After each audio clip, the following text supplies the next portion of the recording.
अगर आप Ayushman card health insurance का बेनिफिट उठा रहे थे या उठाने वाले थे तो आपका हेल्थ इंश्योरेंस बंद हो जाएगा, आपका आयुष्मान कार्ड बंद हो जाएगा। आप कहेंगे ऐसा क्यों? क्योंकि ये सच्चाई है। मेरा एक दोस्त स्वास्थ्य डिपार्टमेंट में रहता है, उसके पास एक पेशेंट था उसके जानकारी में जो कैंसर से पीड़ित था और आयुष्मान कार्ड के कारण ही वो इलाज करवा रहा था एक बड़े हॉस्पिटल से, जिसके कारण से उस गरीब आदमी को पैसा नहीं लग रहा था। लेकिन हुआ ये कि बीच में ही उस आयुष्मान कार्ड से पैसा तो आ रहा था, पहले इलाज करा रहा था, और एकाएक वो आयुष्मान कार्ड बंद हो जाता है और उससे पैसा की निकासी नहीं होती है। वो पीड़ित, वो पेशेंट बहुत ही ज़्यादा परेशान हो जाता है, उसके घर वाले। इसके बाद घूम फिर करके आता है मेरे दोस्त के पास जो स्वास्थ्य डिपार्टमेंट में है।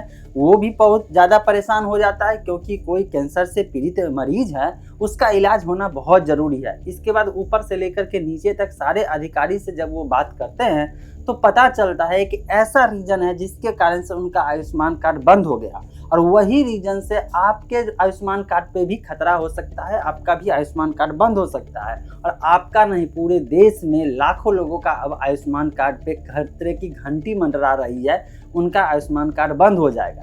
आप तो जानते हैं Ayushman card, Ayushman health insurance पूरे देश में सबसे बड़ा हेल्थ इंश्योरेंस बन के उभरा। जब इसको लॉन्च किया गया तो शुरुआत में लोग कहे कि नहीं ये काम नहीं करेगा, और बाद में जिन जिन लोगों ने बेनिफिट उठाया वो मेरे आंख के सामने की बात है, वो बहुत ही ज़्यादा खुश थे कि जब उनके पास हाथ में पैसा नहीं था तो इसी आयुष्मान हेल्थ इंश्योरेंस के तहत वो अपना ऑपरेशन करा पाए, अपना इलाज करवा पाए, तब जब वो हॉस्पिटल में एडमिट हुए उसके बाद।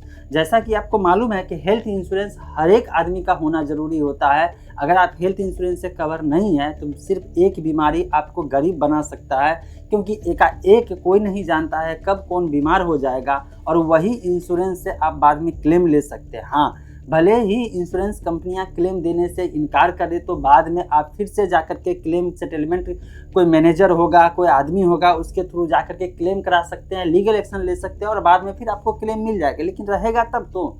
और यही बात तो यहाँ हो रही है, आयुष्मान हेल्थ इंश्योरेंस कार्ड की बात हो रही है। जब आपका आयुष्मान हेल्थ इंश्योरेंस कार्ड ही डीएक्टिवेट हो जाएगा, आपका काम करना बंद कर देगा, तो फिर आप उसका फ़ायदा कैसे उठाएंगे? तो घुमा फिरा करके दूर तक नहीं बात ले जाता हूँ, मेन पॉइंट पे आता हूँ कि आखिर ऐसा क्या रीज़न है कि उस बंदे का आयुष्मान कार्ड बंद हो गया और फिर आने वाले समय में सबका हो जाएगा। तो उसके पीछे लॉजिक समझ में ये आया कि आयुष्मान कार्ड किसका बनता है? आयुष्मान कार्ड मिलता है गरीब का। गरीब का डिफिनेशन कैसे कहेंगे हम, कैसे जानेंगे गरीब है? तो उसके लिए सबसे सिंपल ट्रिक, अगर डिपार्टमेंट ने, हेल्थ इंश्योरेंस डिपार्टमेंट ने आयुष्मान कार्ड को, जिस डिपार्टमेंट ने, मिनिस्ट्री ऑफ हेल्थ ने जब देखा कि कैसे पता चलेगा कि कौन बेनिफिशियरी होना चाहिए और कौन बेनिफिशियरी नहीं होना चाहिए, तो उसके लिए बहुत ही बढ़िया सिस्टम उसने ढूंढ के निकाला कि अगर आपके पास राशन कार्ड है तो ये माना जाएगा कि आप उसके लिए एलिजिबल है। एलिजिबिलिटी क्राइटेरिया में पहला हुआ कि राशन कार्ड आपके पास होना ज़रूरी है। तो सपोज कि अभी आपके पास राशन कार्ड है, जैसा उस मरीज के साथ, उस पेशेंट के साथ हुआ, वही घटना मैं बता रहा हूँ। उसके पास राशन कार्ड था, इसके बाद उसी राशन कार्ड के बेस पे उसका इंश्योरेंस इशू हो गया, आयुष्मान कार्ड बन गया। अब वो एक्टिवेट था, काम कर रहा था।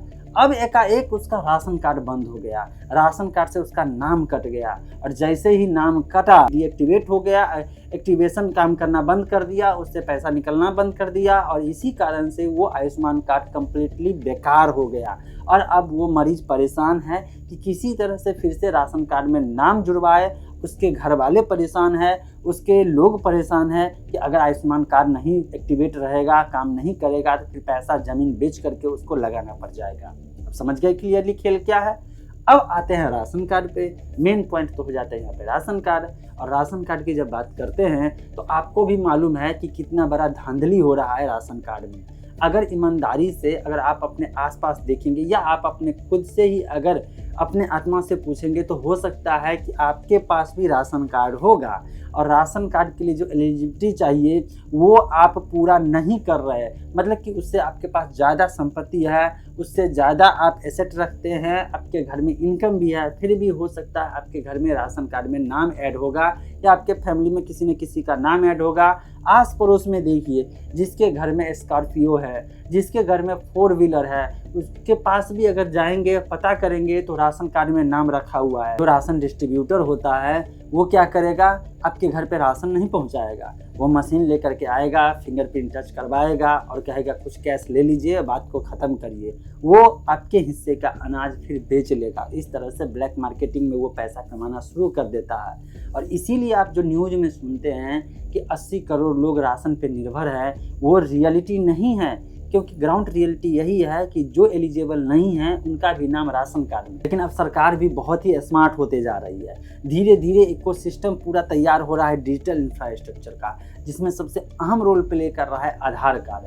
अब हो ये रहा है कि पूरे बैंकिंग सिस्टम में, IFSC सिस्टम में या लोन वाले सिस्टम में सारे के सारे कनेक्टेड है पैन नंबर से। पैन नंबर लिंक हो चुका है आधार से। अब पूरे फाइनेंशियल डाटा को स्कैन किया जाता है और देखा जाता है कि इसका लेन देन कितना है बैंक से, ये खरीद कितना रहा है। अगर ज़्यादा का लेन देन कर रहा है तो ये गरीब कैसे हुआ। और जैसे ही ये चीज़ देखा जाता है तो धीरे धीरे सिस्टम ऐसे आयुष्मान कार्ड या आयुष्मान कार्ड से जो जुड़ा हुआ राशन कार्ड है उसको फ्लैग करता है और राशन कार्ड को क्लोज करता है। अगर उसके किसी के घर में सरकारी नौकरी में चला जाता है, अगर वो अपना फैमिली अलग नहीं करता है, फिर ऐसे लोगों का भी राशन कार्ड से नाम कट जा रहा है। अब हो सकता है 2 भाई हो, एक सरकारी नौकरी में चला गया हो, एक सरकारी नौकरी में नहीं गया हो। अगर वो फैमिली को अलग नहीं करेगा तो ये माना जाएगा कि अभी जॉइंट फैमिली है और जॉइंट फैमिली का इनकम उस अनुसार से है, फिर राशन कार्ड वहाँ पे बंद हो जाएगा। इसीलिए कोई अगर सरकारी नौकरी में जाता है तो सबसे पहला काम करवाना होता है कि वो जा करके राशन कार्ड से नाम कटवाता है, ताकि फैमिली के आगे जितने भी मेंबर हैं जो एलिजिबल हैं राशन कार्ड के लिए, जिनके घर में फिर सरकारी नौकरी नहीं है और आने वाले समय में वो परिवार अलग होंगे, तो उनका राशन कार्ड से नाम नहीं कटे। ये सब चीज़ देखना पड़ता है। तो सबसे पहले देखिए कि आपका नाम राशन कार्ड में है या नहीं है। अगर है तो आपका आयुष्मान कार्ड एक्टिवेट रहेगा, चालू रहेगा, नहीं है तो कुछ दिन में बंद हो जाएगा। दूसरा, बहुत सारे लोग गलती करते हैं कि वो लोन लेने के लिए, क्योंकि लोन सभी को चाहिए, और लोन लेने के लिए अगर आप जाते हैं तो सबसे पहला रिक्वायरमेंट लोन वाले कहते हैं कि आपका ITR कितने का है। ITR मतलब income tax return. Income tax return के बारे में जब आप सर्च करते हैं तो पता चलता है यार 500 रुपया में आप ITR भरवा सकते हैं, किसी से भी, खुद से भी भर सकते हैं, या किसी CA से जाएंगे तो 1000-2000 रुपया लेगा और बढ़िया से भर देगा। अब आप सोचते हैं मुझे 5 लाख 10 लाख रुपये का लोन लेना है, अगर 500 रुपये भर करके ITR मैं भर दूं तो क्या दिक्कत हो जाएगा। कोई अकाउंटेंट या CA समझाता है आपको कि देखो आपको टैक्स नहीं देना है, उतना इनकम बताना है जितने में टैक्सेबल नहीं होना चाहिए, टैक्स फ्री होना चाहिए। आप खुश हो जाते हैं, चलो यार जो इसका फीस है वही भर देते हैं, और आप इनकम बढ़ा देते हैं। जैसे ही आप इनकम बढ़ाते हैं, आपके पैन का रिकॉर्ड जो इनकम टैक्स डिपार्टमेंट के पास है, उसके पैन में, आपका पैन में लिंक हो जाता है कि आपका इनकम इतना है सालाना। भले ही आपने झूठ वहाँ पे डाल दिया है, अगर बढ़ा के डालते हैं तो डिपार्टमेंट और खुश हो जाता है, वाह अच्छी बात है वो बढ़ा के डाला है। उसके रिकॉर्ड में, भारत सरकार के रिकॉर्ड में आएगा कि देखो लोगों का इनकम बढ़ गया है। जब इनकम बढ़ गया है तो वो प्राउडली कहेगा डाटा के अनुसार कि देखो मेरे सरकार के रहते हुए इतने लोगों का इनकम बढ़ा। अरे बकलोल, इनकम क्या खाक बढ़ा है। लोग लोभ के चक्कर में, लोन के चक्कर में अपना इनकम बढ़ा चढ़ा करके दिखा रहे हैं, जहाँ तक दिखा रहे हैं तहाँ तक कि टैक्स न देना पड़े। अब उस चक्कर में उधर लोन भी नहीं मिलता है, क्योंकि ITR तो भर लेते हैं, फिर बैंक वाले, लोन वाले इंस्टीट्यूशन NBFC जो कहता है